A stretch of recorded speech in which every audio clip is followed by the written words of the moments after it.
I had a couple of asks because, if the focus is on creating more supply, I think that's a very, very positive thing. But we have to keep in mind that sometimes getting new supply into the market can take up to 10 years. We have an immediate problem today, and as a result of which manufacturing in this country is really struggling to get gas at reasonable prices with the right availability. So in my view, my expectation would be, once the details are out, that there's a two-step approach. One is to ensure that if there is a price cap mechanism, it is strongly implemented. There are no exemptions.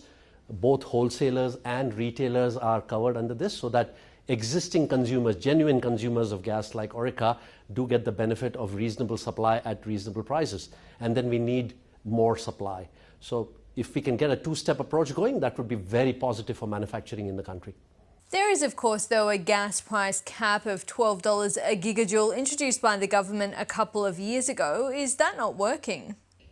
It started off very successfully and it was working. The problem with that was that the exemption started, so you could do a deal with a gas company that was not part of the gas cap, and both the supplier and the consumer had to agree on a deal. And those exemptions have unfortunately turned the $12 cap into a $12 floor today.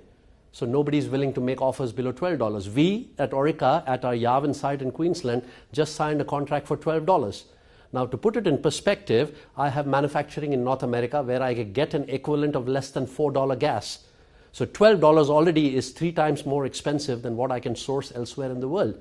And if that gas price cap is not fully implemented, for example, to the retailers who are distributing the gas into the pipelines, then we have a real problem, and that's what we are facing today. How competitive is Australia's manufacturing environment compared to that of other countries? It's challenging. Australia is one of the most expensive places to do heavy manufacturing for several reasons. Labour costs are high, productivity is low, obviously the electricity prices, energy prices are very, very high. Gas, which is a feedstock, a raw material for Orica, is just too expensive for us.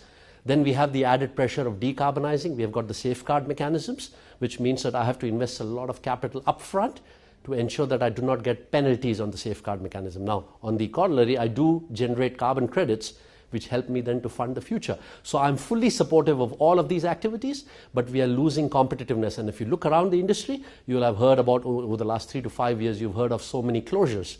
Manufacturing industry shutting down because they're not competitive anymore. And that's a problem because it creates a domino effect.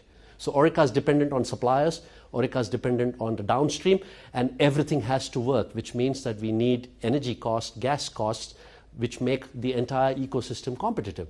Once you have that, you can then start talking about the future, about future manufacturing, because we enable that. But if you do not protect your present, the future is at risk. The government says gas is needed to reach net zero emissions by 2050. 2050 is also Orica's target for net zero. How are you tracking? Yeah, so look, we've got targets for 2025, we've got targets for 2030. They cover scope 1 and 2, which is in the direct influence of what I do with my own manufacturing and energy requirements. We are well ahead of those targets, so I feel pretty comfortable we're going to hit them.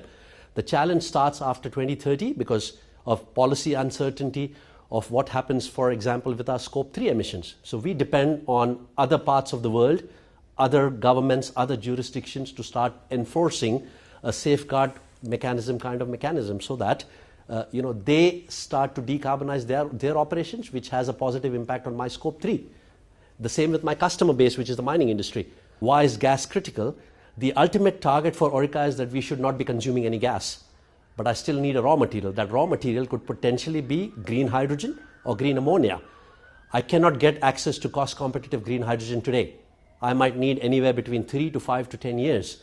For that transition, I need cost-competitive gas. Sanjeev Gandhi, thank you for your time. My pleasure. Thank you for having me.